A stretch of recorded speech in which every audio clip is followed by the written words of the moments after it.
Potential energy हमेशा mgh नहीं होती है, तो एग्जैक्टली क्या होती है वो हम इस वीडियो में सीखने वाले हैं। तो हाय बच्चों, welcome back to explore interesting. तो काइनेटिक एनर्जी और वर्क एनर्जी थ्योरम को बढ़िया से सीखने के बाद इस वीडियो में अपन फाइनली पोटेंशियल एनर्जी को बढ़िया तरीके से सीखेंगे और आपने जो mgh पढ़ा है हमेशा वो ट्रू नहीं होता ये भी सीखेंगे। और पोटेंशियल एनर्जी एग्जैक्टली क्या होती है, कितनी होती है, कैसे निकालते हैं। सो बेसिकली अपन पोटेंशियल एनर्जी के बारे में सब कुछ सीखेंगे।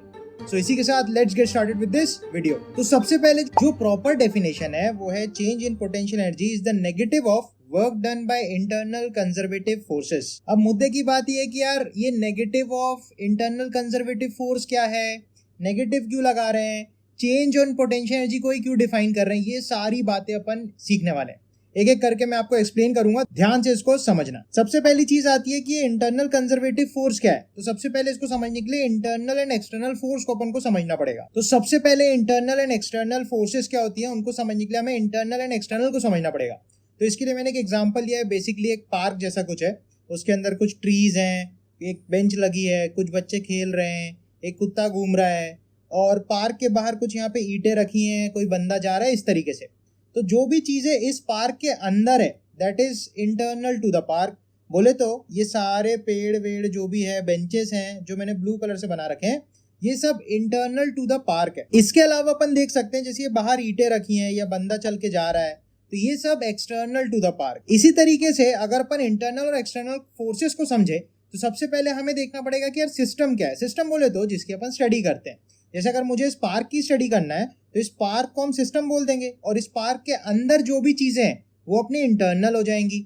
और एक्सटर्नल अगर मुझे बोलना है तो पार्क के बाहर जो कुछ भी है वो एक्सटर्नल हो जाएगा, राइट। तो इस एग्जांपल से अपन ये समझ सकते हैं इंटरनल एक्सटर्नल बेसिकली क्या है। इसको और बढ़िया तरीके से अपन समझते हैं। सपोज अर्थ है, ठीक है, और उस पर अपन ने एक छोटा सा ब्लॉक ले लिया m मास का, तो अपन ये बोल सकते हैं अगर अर्थ की सरफेस से ये ब्लॉक कुछ h हाइट पे रखा है, तो आपने यही पढ़ा है कि h हाइट पर अगर कोई ब्लॉक रखा हो या कोई बॉडी रखी हो तो उसकी पोटेंशियल एनर्जी तो mgh होती है। पर ये हमेशा ट्रू नहीं है और ये potential energy of the block भी नहीं है। सबसे पहली बात, अपन को इंटरनल अगर समझना है तो इस ब्लॉक पे जो अपन mgh पोटेंशियल एनर्जी बोलते थे स्कूल डेज में, तो पोटेंशियल एनर्जी mgh नहीं होती एग्जैक्टली। उसमें थोड़ा सा अपन को ध्यान देना है, mg आ रहा है। mg मतलब उसका वेट, मतलब जो धरती माता फोर्स लगा रही है, राइट। तो अपन बोल सकते हैं इस ब्लॉक पे जो भी ग्रेविटेशनल पुल लग रहा है अर्थ का, उसको लेना पड़ेगा और h वो हाइट पे जो है वो अपन को कंसीडर करना पड़ेगा, राइट। अब अगर सोचो धरती नहीं होती तो उस पे mgh थोड़ी कोई लगा पाता।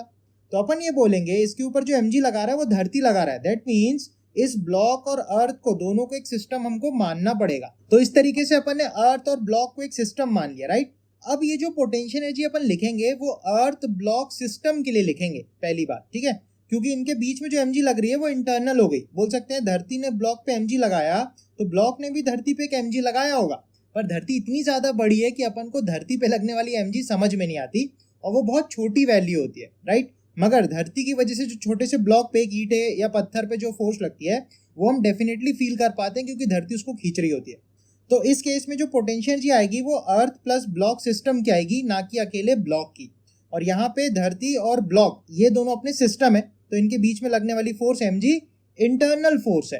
तो mg के द्वारा जो वर्क डन होगा उसको अपन को पोटेंशियल एनर्जी के कैलकुलेशन में लेना है, बिकॉज हमको always work done by internal conservative force लेना है। तो internal force I hope clear हो गया कि जो भी सिस्टम के अंदर लग रही है, बाहर से जुपिटर इसको खींच रहा होगा उससे हमको कोई मतलब नहीं, उसकी वजह से पोटेंशियल एनर्जी नहीं आएगी। यहाँ पे अर्थ और ब्लॉक की पोटेंशियल एनर्जी अलग से डिफाइन हो रही है, तो सिर्फ अर्थ और ब्लॉक की फोर्सेस को ही अपन को कंसिडर करना है, राइट। इंटरनल को थोड़ा और अपन ऐसे भी समझ सकते हैं। मान लो हमारे पास दो ब्लॉक्स रखे हैं, ठीक है, ये दोनों ब्लॉक्स को हमने जमीन पे रख दिया।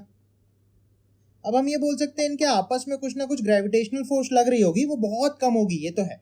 तो अपन बोल सकते हैं फर्स्ट ब्लॉक और सेकंड ब्लॉक अगर है तो अपन बोल सकते हैं फर्स्ट ब्लॉक को सेकंड ब्लॉक खींच रहा होगा ग्रेविटेशनल पुल की वजह से, और सेकंड ब्लॉक को फर्स्ट ब्लॉक खींच रहा होगा अगेन ग्रेविटेशनल पुल की वजह से।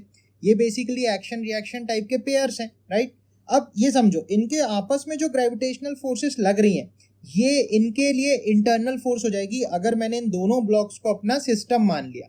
जबकि बाहर से आप देख सकते हो नॉर्मल रिएक्शन लग रही होगी दोनों के ऊपर, या इनकी mg लग रही होगी नीचे, वो सब एक्सटर्नल फोर्सेस जाएंगी जो बाहर से लग रही है। मैंने क्या बोला, अगर मैंने इन दोनों को सिस्टम माना है तो इनके बीच में जो कुछ भी हो रहा होगा वो इंटरनल है, और बाहर से जैसे जमीन नॉर्मल लगा रही है, जमीन mg लगा रही है, वो सब एक्सटर्नल होगा। तो आई होप इससे आपको इंटरनल और एक्सटर्नल थोड़ा सा क्लियरली समझ में आया होगा, राइट। और अपन सीखेंगे नेक्स्ट चीज आती है कि यार कंजर्वेटिव फोर्स क्या है, क्योंकि change in potential energy is defined as negative of work done by internal conservative force. तो इंटरनल फोर्सेस की बात क्लियर हुई। अब कंजर्वेटिव और नॉन कंजर्वेटिव क्या है ये थोड़ा अपन डिटेल में समझते हैं। तो अगर कंजर्वेटिव फोर्स को अपन समझना चाहते हैं उसके लिए एक छोटा सा मैं आपको एग्जांपल देता हूं, ठीक है, ध्यान से समझेंगे। मान लो m मास का एक ब्लॉक है और शुरू में वो जमीन पे रखा है, ये हमारा ग्राउंड फ्लोर है, ठीक है। मैंने इस ब्लॉक को उठा के ऊपर एक लेवल पे ले गया और फाइनली इस ब्लॉक को ऊपर प्लेस कर दिया। तो अपन ने बोला कि ये ब्लॉक इनिशियली से h हाइट ऊपर आ गया। अब मान लो लोअर लेवल को मैं a बोलता हूँ, अपर लेवल को मैंने b बोल दिया। अब अगर मैं a से b तक इस ब्लॉक को पकड़ के ऊपर लेके गया तो अपन बोल सकते हैं मैं इसको धीरे धीरे लेके गया, तो मेरे को वर्क डन बाय ग्रेविटी अगर निकालना है फ्रॉम a टू b, तो वर्क डन बाय ग्रेविटी में निकालना चाहता हूँ a से लेके b तक के लिए। तो अपन ये समझ सकते हैं, देखो भाई पूरे रास्ते नीचे mg लग रही होगी और इसका वर्टिकल में डिस्प्लेसमेंट ऊपर h हुआ है। तो अपन लिख सकते हैं work done is force into displacement into cos of angle between them. तो वर्क डन हो जाएगा फोर्स बोले तो mg into displacement h into cos 180। तो यहाँ से अपन ना वर्क डन निकल के आ सकता है माइनस mgh, ठीक है। ध्यान देना ये a से b का वर्क डन है। अब मैंने क्या किया, इस ब्लॉक को वापस उठा के b से a ले आया। तो अगर मैंने b से a वापस ले आया तो मैं work done from b to a निकालना चाहता हूँ ग्रेविटी के द्वारा। तो इस वर्क डन को अगर मैं लिखूं तो अगेन अपन सोच सकते हैं ऊपर से नीचे ला रहे होंगे तो ग्रेविटी जो है वो नीचे लग रही होगी mg, और उसको अपन पकड़ के नीचे ला रहे हैं तो डिस्प्लेसमेंट नीचे है, तो दोनों के बीच का एंगल 0 डिग्री हो जाएगा। तो अपन बोल सकते हैं mg लग रही है नीचे, h आ गया नीचे और cos 0 हो जाएगा। तो ये वाला वर्क डन आ जाएगा प्लस में mgh। तो बेसिकली अब मैं ये बोलना चाहता हूँ यार टोटल जो हमारा राउंड ट्रिप हुआ, मतलब a से b गए, b से a वापस आ गए, इसको अपन बोलते हैं राउंड ट्रिप। तो अगर राउंड ट्रिप में मैं टोटल वर्क डन निकालूं तो अपन लिख सकते हैं work done by gravity, total work done by gravity अगर अपन लिखें तो वो देखो निकल के आएगा 0, क्योंकि प्लस mgh और माइनस mgh मिलके तो 0 होगा। तो यहाँ से अपन को ये सीखने को मिलता है कि अगर अपन एक राउंड ट्रिप कंसिडर करें, जैसे a से b गए, b से a आ गए, या अपन ऐसा भी होता है ना जैसे मुंबई से दिल्ली गए, दिल्ली से वापस आ गए, तो ये एक राउंड ट्रिप कहलाता है। राउंड ट्रिप का मतलब ये बिल्कुल भी मत समझना कि सर्कल में अपन जा रहे हैं, राउंड मतलब नहीं। राउंड मतलब अपन एक पॉइंट से दूसरे पॉइंट गए, दूसरे पॉइंट से वापस आ गए। किस रास्ते गए उससे हमें कोई मतलब नहीं, कैसे भी जा सकते हैं, सीधे जा सकते हैं, कर्व में जा सकते हैं, कैसे भी जा सकते हैं। तो अगर मैं a से b जाऊं और b से वापस आऊं, that is our round trip. तो राउंड ट्रिप में किसी फोर्स का वर्क डन अगर 0 होता है तो ऐसे फोर्स को अपन कंजर्वेटिव फोर्स बोलते हैं। तो ये अभी बेसिक लेवल पे एक डेफिनेशन है, इसके बाद अपन इस डेफिनेशन को और ज्यादा रिफाइन करेंगे। तो कंजर्वेटिव फोर्स बेसिकली वो फोर्स हो गई हैं जिनका work done in a round trip comes out to be 0। तो यहाँ पे अपन को ये समझ में आता है कि ग्रेविटी जो है वो एक कंजर्वेटिव फोर्स है। इसके अलावा भी अपने पास और भी कंजर्वेटिव फोर्सेस हैं, like spring force conservative nature की होती है, इलेक्ट्रोस्टैटिक फोर्स कंजर्वेटिव नेचर की होती है, टेंशन एक कंजर्वेटिव फोर्स है, जो रस्सी में लगती है टेंशन आइडियल स्ट्रिंग में, वो कंजर्वेटिव फोर्स है। और उसी के बेसिस पे हमने वर्चुअल वर्क मेथड डेवलप किया। अगर आपको ये मेथड नहीं पता तो डेफिनेटली से इसको सीखो, बहुत तगड़ा मेथड है, इससे बहुत सारे क्वेश्चन सॉल्व हो सकते हैं। तो सबसे पहले कंजर्वेटिव फोर्स का जो नाम है कंजर्वेटिव, हमेशा आप ध्यान रखना जब भी ये वर्ड कंजर्वेटिव आपको कहीं लिखा दिखाई दे या पढ़ो तो इससे आप ये समझना कंजर्वेटिव माने कांस्टेंट, कोई चीज कंजर्व है माने वो कांस्टेंट है। जैसे अगर अपन बोलते हैं mass is conserve, that means किसी सिस्टम का जो मास है वो कांस्टेंट है, वो चेंज नहीं हो रहा। हो सकता है अपन ने उसको तोड़ दिया, शेप चेंज कर दिया, कुछ भी किया, परंतु उसका टोटल जो मास है वो कांस्टेंट है, that is called mass conservation. किसी भी सिस्टम में अगर मोमेंटम कंजर्व है तो हम बोलेंगे उसका शुरू में जो मोमेंटम है बाद में भी सेम मोमेंटम है, भले ही पार्ट्स टूट गए हो या कोई ब्लॉक जा रहा था वो पार्ट्स में टूट गया हो, ठीक है, उसका शेप चेंज हो गया हो, मगर मोमेंटम कंजर्व अगर है तो अपन ये समझेंगे कि मोमेंटम इनिशियली जो था बाद में वही था, that means momentum is constant. ऐसी एनर्जी कंजर्वेशन अपन सीखेंगे आगे जाके, मतलब जो एनर्जी है वो टोटलिटी में कांस्टेंट है, फिक्स है, amount of energy is fix. उसका नेचर अलग हो सकता है, पोटेंशियल, काइनेटिक, अलग अलग टाइप की एनर्जीज हो सकती हैं, पर टोटलिटी में वो एनर्जी जो है वो कांस्टेंट है। तो इसे अपन बोलते हैं एनर्जी कंजर्वेशन प्रिंसिपल। तो इसी तरीके से कंजर्वेटिव जो नाम है दैट मीन्स कांस्टेंट, एनर्जी का लॉस नहीं हो रहा है। तो gravitational force, tension, spring force, ये सब जो है ये कंजर्वेटिव नेचर की होती हैं। तो इनमें जो एनर्जी है वो लॉस नहीं होती है, एनर्जी हमेशा कन्फाइंड रहती है, कंजर्व्ड रहती है, कांस्टेंट रहती है। तो इसको बोलते हैं conservative force. Next important point है कि कंजर्वेटिव फोर्सेस जो होती हैं वो सेंट्रल फोर्सेस होती हैं, कि एक सेंटर की तरफ वो हमेशा लगती है। जैसे अगर आप ग्रेविटेशनल फोर्स को देखोगे तो ग्रेविटेशनल फोर्स हमेशा धरती के सेंटर की तरफ लग रहा होता है, हमेशा, चाहे आपकी बॉडी कहीं भी रखी हो पर ग्रेविटेशनल फोर्स हमेशा सेंटर की तरफ लगता है। इसी तरीके से अगर आप स्प्रिंग ब्लॉक सिस्टम को समझोगे तो स्प्रिंग ब्लॉक सिस्टम में भी जो स्प्रिंग फोर्स है वो हमेशा टुवर्ड्स द मीन पोजीशन लग रहा होता है। अगर आप ब्लॉक को खींचोगे तो वापस लाना चाहता है, पिचकाओगे तो भी वापस आना चाहता है, तो हमेशा एक सेंटर पॉइंट की तरफ ये फोर्स लग रही होती है। इस वजह से भी इनको सेंट्रल फोर्स नाम दिया जाता है। तो कंजर्वेटिव फोर्स में एनर्जी कंजर्व्ड रहती है और ये हमेशा एक पर्टिकुलर पॉइंट की तरफ डायरेक्टेड रहते हैं, इनको अपन कंजर्वेटिव फोर्स बोलते हैं। देन इसको मैथमेटिकली भी बताते हैं, मैं थोड़ा समझाता हूँ, ये 12th क्लास के टॉपिक्स में ज्यादा आपको समझ में आएगा। अगर कोई फोर्स या उसकी जो फील्ड है वो कंजर्वेटिव नेचर की है, बेसिकली फोर्सेस फील्ड्स के फॉर्म में भी अपन पढ़ते हैं, तो अगर कोई फोर्स F है या उसकी फील्ड है तो फील्ड डॉट dl अपन करें, उसका साइक्लिक इंटीग्रेशन करें, और अगर वो 0 आता है तो अपन इसको बोलते हैं कि ये फोर्स कंजर्वेटिव है। एक्चुअली ये F डॉट dl बेसिकली देखो वर्क डन को बता रहा है, और अगर इंटीग्रेट करोगे और एक राउंड ट्रिप के लिए आप करोगे तो उसके लिए एक सर्कल यहाँ पे लगाते हैं, इसको बोलते हैं सर्कुलर इंटीग्रेशन या integration over a loop over a circular path, ऐसे अपन बोल सकते हैं। राउंड ट्रिप की बात हो रही है, तो अगर राउंड ट्रिप में work done by any force अगर 0 निकल के आ जाता है तो वो कंजर्वेटिव फोर्स होती है। तो ये भी उसका एक डेफिनेशन है, इसको भी आप ध्यान रखें। तो ये बेसिक बातें हो गई। देन इसके बाद एक पॉइंट ये भी आता है कि यार कंजर्वेटिव फोर्स अगर होंगी तो नॉन कंजर्वेटिव फोर्सेस भी होंगी। तो नॉन कंजर्वेटिव सीधा सीधा नाम से आप समझ सकते हो कि एनर्जी कंजर्व नहीं रहेगी, एनर्जी लॉस होगी। तो जब भी यार सिस्टम में फ्रिक्शन होता है, कहीं भी फ्रिक्शन है, घर्षण है, तो एनर्जी का लॉस होगा हीट के फॉर्म में। जब कोई चीज घिसती है तो वो गर्म हो जाती है, तो उसकी कुछ एनर्जी हीट में चली जाती है। तो अपन ये बोलते हैं अगर सिस्टम में डिसिपेटिव फोर्सेस हैं तो अपन बोलते हैं कि वहां पे एनर्जी कंजर्व नहीं रहेगी। दैट मीन्स एक नॉन कंजर्वेटिव फोर्स है फ्रिक्शन। तो अगर अपन नॉन कंजर्वेटिव फोर्सेस को देखें तो उनका वर्क डन एक राउंड ट्रिप में 0 नहीं होगा सिंपली। तो अगर m मास की एक बॉडी है सपोज, और उसको मैं सपोज a पॉइंट से b पॉइंट तक लेके जाता हूँ, और यहाँ पे रफनेस है मान लो कुछ म्यू अपन को दे रखा है, कोएफिशिएंट ऑफ फ्रिक्शन। तो अगर मैं a से b लेके जाऊं तो मैं वर्क डन बाय फ्रिक्शन निकाल सकता हूँ a से b में। तो फ्रिक्शन जो है अगर वो घिस रहा होगा बॉडी, तो अपन बोल सकते हैं फ्रिक्शन मैक्सिमम लगेगा, बोले तो म्यू इंटू mg अपन बोल सकते हैं फ्रिक्शन। तो अपन बोल सकते हैं फ्रिक्शन लगेगी म्यू mg, और अगर हम a से b जा रहे हैं तो फ्रिक्शन लगेगी पीछे, और इनके बीच का एंगल 180 हो जाएगा। तो म्यू mg इंटू a से b का डिस्प्लेसमेंट मान लो कुछ d है, तो ये लग जाएगा cos 180 डिग्री। तो यहाँ से वर्क डन बाय फ्रिक्शन जो आएगा माइनस म्यू mg d हो जाएगा। सिमिलरली अगर मैं b से a रिटर्न आऊँ तो again work done by friction अपन निकाल सकते हैं। b से a अगर आते हैं तो फ्रिक्शन अभी भी तो सेम लगेगा, जब ये रिटर्न आएगा तो फ्रिक्शन अब पीछे की तरफ लगेगा। और अगर हम देखें तो उसका डिस्प्लेसमेंट b से a सेम d डिस्टेंस हो रहा है, तो अब की बार भी इनके बीच में एंगल तो 180 है, तो हम बोलेंगे म्यू mg हो गया force into displacement into cos 180। तो यहाँ से वर्क डन अगेन आएगा माइनस म्यू mg d। तो जैसा मैंने आपको बोला कि फ्रिक्शन एक डिसिपेटिव फोर्स है, हीट पैदा करती है, और work done by friction in a round trip, total work done अगर आप देखोगे तो वो 0 नहीं आता है। तो ये अपन को ये शो कर रहा है कि work done by friction non zero है इन अ राउंड ट्रिप, और फ्रिक्शन जो है वो एक नॉन कंजर्वेटिव फोर्स है, बिकॉज राउंड ट्रिप में इसका वर्क डन 0 नहीं होता है। तो ये अपन को समझना है। तो कहीं पे भी फ्रिक्शन आए, विस्कस फोर्स आए, बेसिकली वो फ्लूइड्स का फ्रिक्शन होता है, तो बेसिकली फ्रिक्शन अपन को ध्यान रखना है। कभी भी फ्रिक्शन आए तो वो डिसिपेटिव फोर्स होती है, एनर्जी कंजर्व नहीं रहती है, राइट। तो नॉन कंजर्वेटिव और कंजर्वेटिव फोर्स आई होप आपको क्लियर हुआ। तो हम पोटेंशियल एनर्जी जो डिफाइन करते हैं वो सबसे पहली चीज होती है कि कंजर्वेटिव फोर्सेस के लिए डिफाइन करते हैं, पहली बात।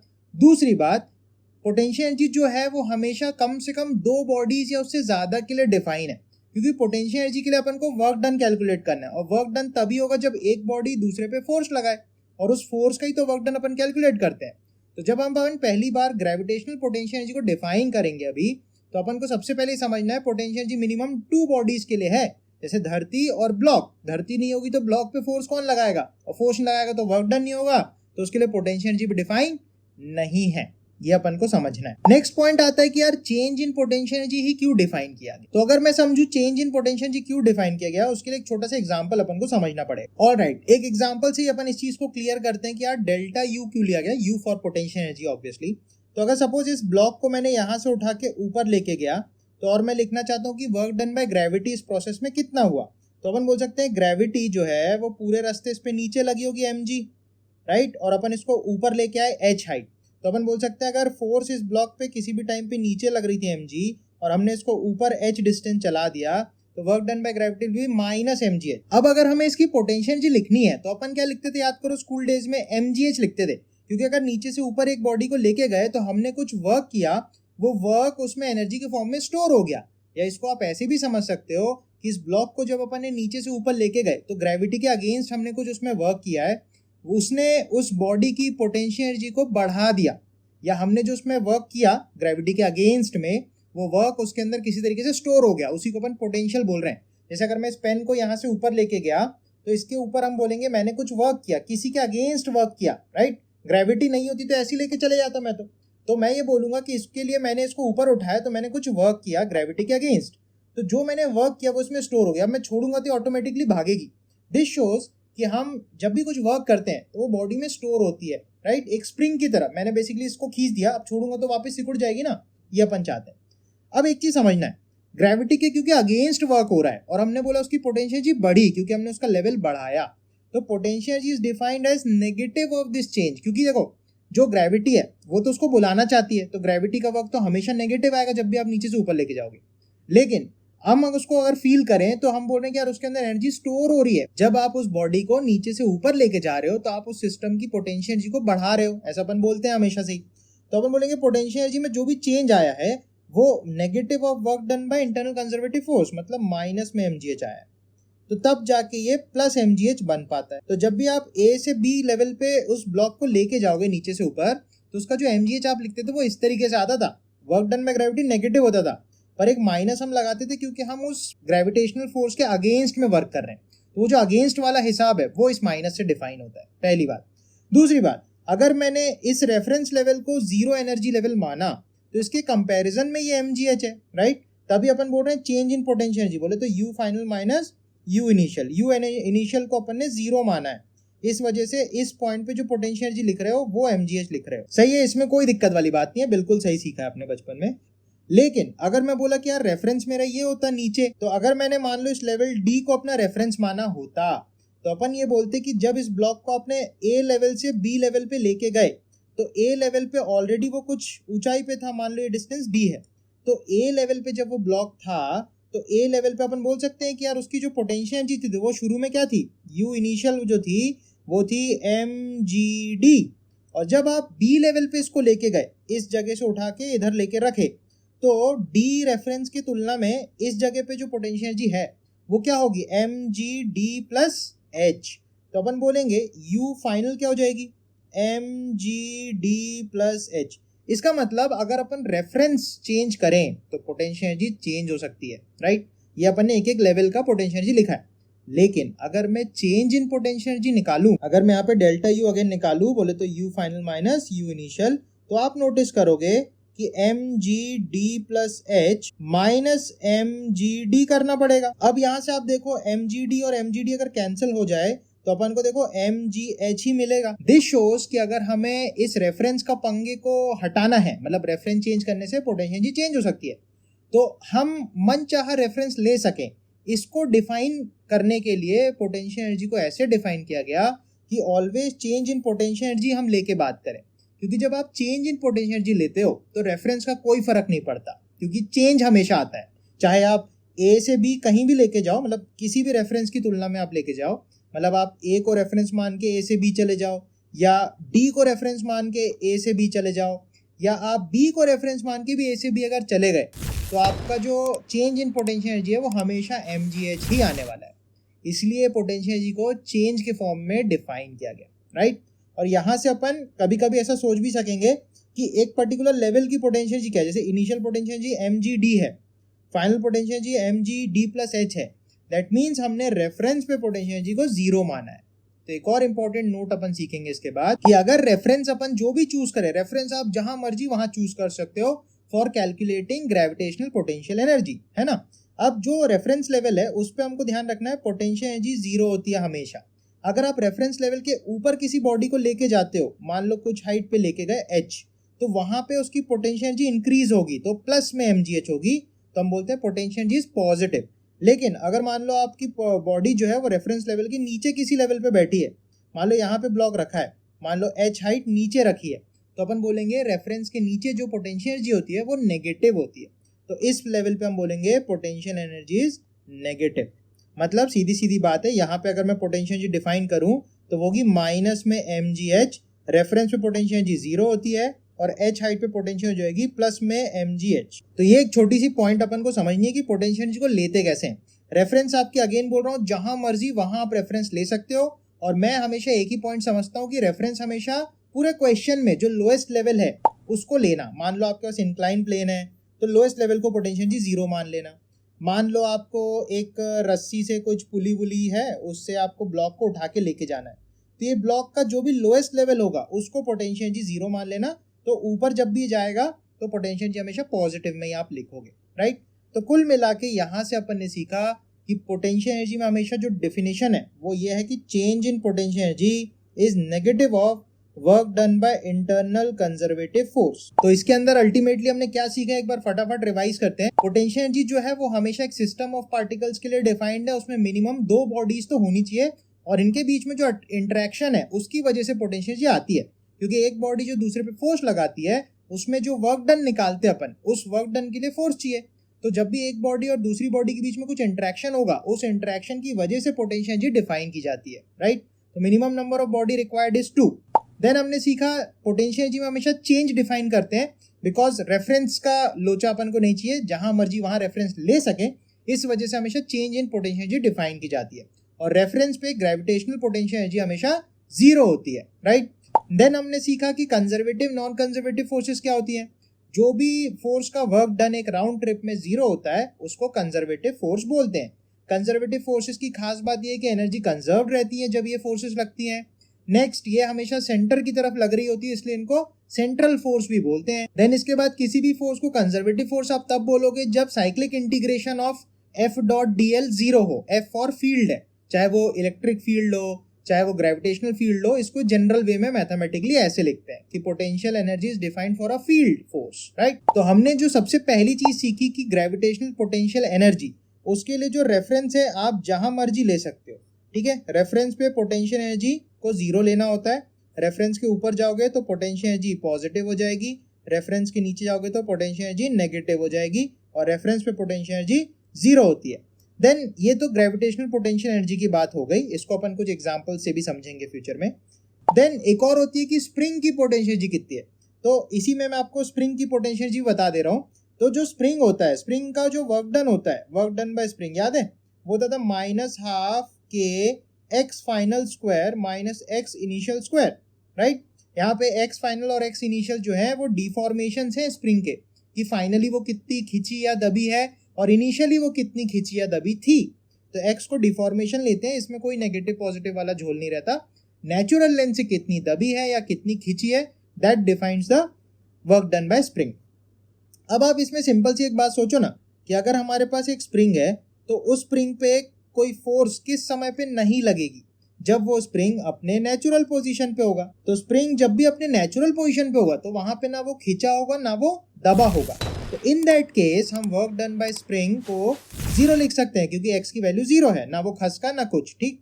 अच्छा, हमको पता है change in potential is defined as negative of work done by internal conservative force. तो क्योंकि स्प्रिंग जो है हमारी कंजर्वेटिव फोर्स है, तो सीधा सीधा ये वर्क डन बाय स्प्रिंग यहाँ रख दो, तो change in potential energy of spring को आप सीधा सीधा लिख पाओगे माइनस और ये minus half k x final square minus x initial square.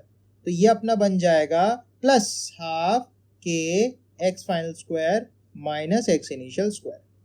तो अपना potential energy due to spring सीधा सीधा ऐसे डिफाइन हो जाता है, राइट। इसमें जो इंपॉर्टेंट बात अपन को सीखनी है कि नेचुरल लेंथ पे इसका रेफरेंस है, जहां पे पोटेंशियल एनर्जी 0 होगी, क्योंकि वहां पे स्प्रिंग ना दबी है ना खिंची है। तो स्प्रिंग के लिए उसकी नेचुरल लेंथ रेफरेंस होती है। ग्रेविटेशनल पोटेंशियल एनर्जी के लिए कोई भी रेफरेंस आप ले सकते हो, वहां पे ग्रेविटेशनल पोटेंशियल 0 होती है, राइट। स्प्रिंग के बारे में एक पॉइंट और डिस्कस कर लेता हूं मैं। जो स्प्रिंग होता है उसका अपन ने लिखा चेंज इन पोटेंशियल एनर्जी, बोले तो U final minus U initial is half k x final square minus half k x initial square, right.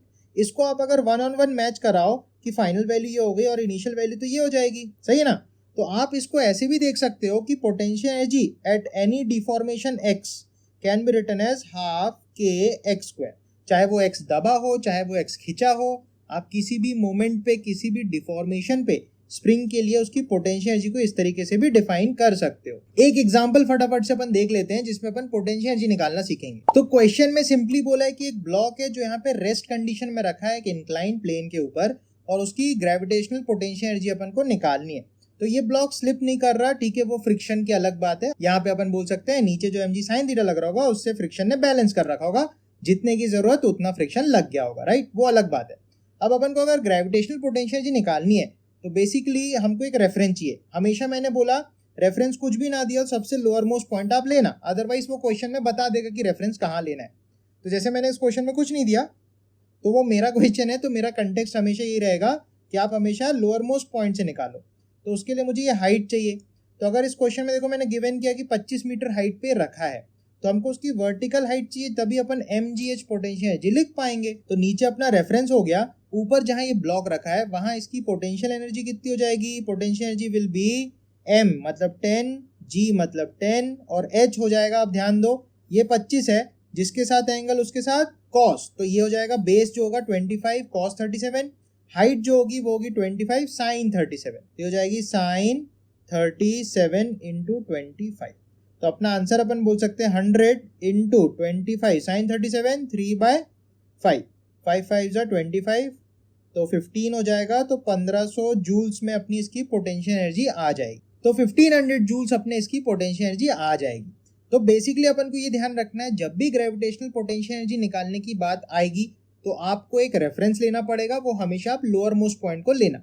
Next आती है स्प्रिंग की पोटेंशियल एनर्जी, उसमें रेफरेंस होता है उसका नेचुरल पोजीशन, ठीक है, वहां पे उसका डिफॉर्मेशन 0 होता है, जिसकी वजह से उसकी पोटेंशियल एनर्जी 0 हो जाती है। नेक्स्ट वीडियो में अपन एक्चुअली सीखेंगे एनर्जी कंजर्वेशन क्या होता है, और उसमें इस पोटेंशियल एनर्जी का एक्चुअली में यूटिलाइजेशन होगा, और उसी में अपन सारे क्वेश्चंस भी देखेंगे बढ़िया बढ़िया जहाँ पे एनर्जी कंजर्वेशन लगाया जा सकता है। तो इस वीडियो को बढ़िया से आई होप आपने समझा होगा। कोई भी पॉइंट आपको डाउट है तो उसको कमेंट सेक्शन में मुझे बताओ, I will definitely reply to you. And इसी के साथ अपन इस वीडियो को कंक्लूड करते हैं। नेक्स्ट वीडियो बहुत ज़्यादा इंपॉर्टेंट है, उसमें अपन एनर्जी कंजर्वेशन सीखेंगे, और इस चैनल पे इस प्लेलिस्ट के सभी वीडियोस को आप अगर सीक्वेंस में देखोगे तो आपको सारे कॉन्सेप्ट ज़्यादा अच्छे तरीके से समझ में आएंगे। सो इसी के साथ अपन कंक्लूड करते हैं वीडियो को, मिलेंगे नेक्स्ट एपिसोड में, नेक्स्ट वीडियो में। सो तब तक के लिए टेक केयर एंड बढ़िया से पढ़ाई करते रहो। Bye bye.